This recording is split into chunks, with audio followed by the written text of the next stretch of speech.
Okay, first I draw my design on a piece of paper. The traditional parang has a hidden tang, but I made mine with a full tang because I think it looks very good and it's stronger. I cut out the template and use spray paint to spray it onto the steel.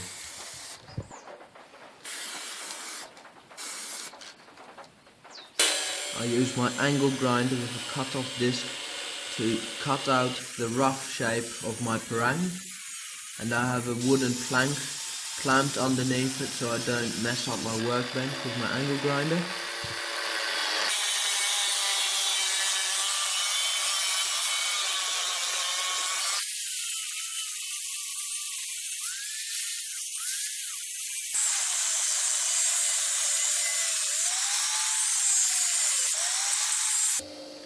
Most of the shaping is done with my bench grinder with a thick wheel, and I just grind away until I get the lines of the design.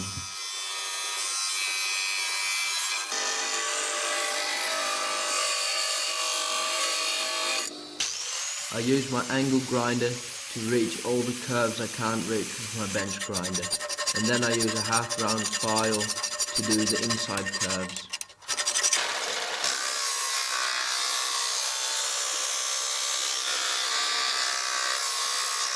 I mark the holes with a center punch to avoid the drill bit skipping when I'm drilling the holes. You can use a hand drill or a drill press to drill the holes through the tang, but make sure you use a metal drill bit and lots of oil. Because it's a large blade, I start the bevels with my angle grinder with a sanding disc, and then later I go to the bench grinder to give it a nice bevel.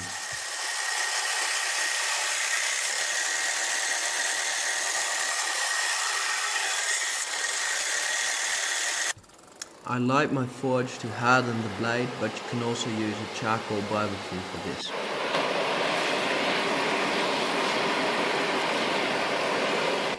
Once it is red hot, I quench it into vegetable oil.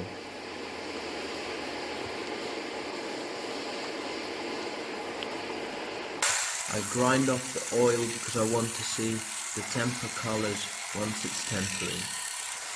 I clamp it on a flat piece of metal to straighten it out, and we want a straw color.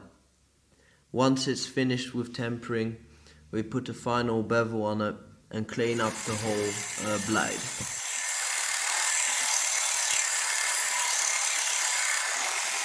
The blade cracked during heat treatment, so there's a chance that the blade will snap in half. I decided to finish the blade just for the video, and now I'm hand sanding it to all the vertical grinder marks are gone.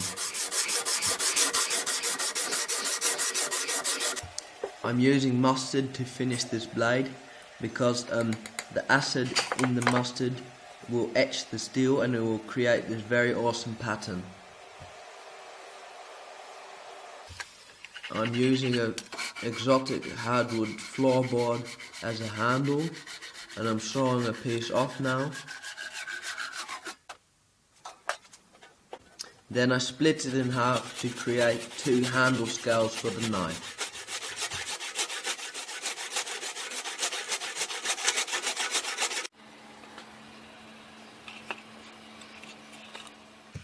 I then trace the handle shape onto the scale.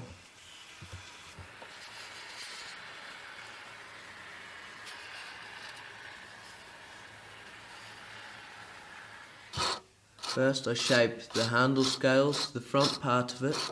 They have to be completely symmetrical because otherwise they'll look weird. And it has to be finished now because if it's on the blade, you'll scratch up the blade when sanding it.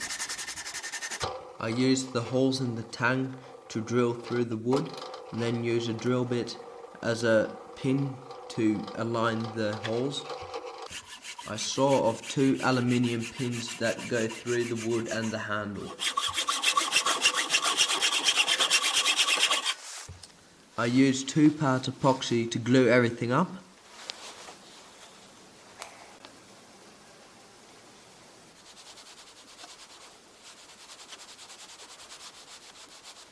make sure you cover all the surfaces, and the blade and the wood is clean and has no fat on it or grease. And also put glue on the pins and then lightly tap them into the wood.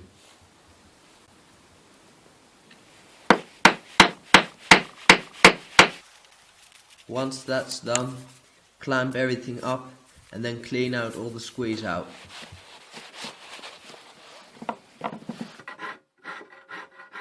I mainly use rasps and files to shape the profile of the handle.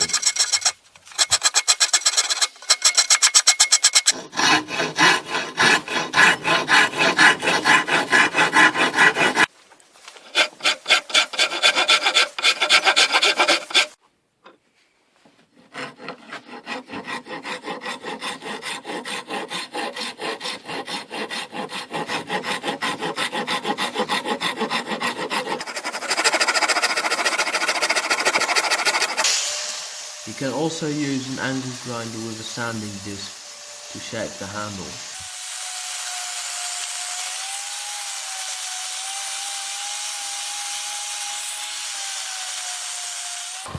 I use my belt grinder to give the handle some nice curves so it's comfortable in the hand. You can also use rasps and files for this, but I like using my belt grinder for this part.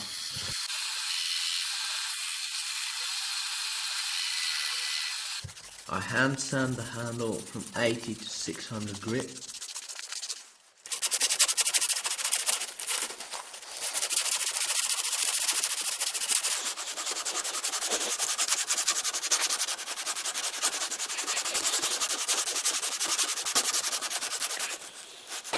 After hand sanding, I buff it on my buffing wheel.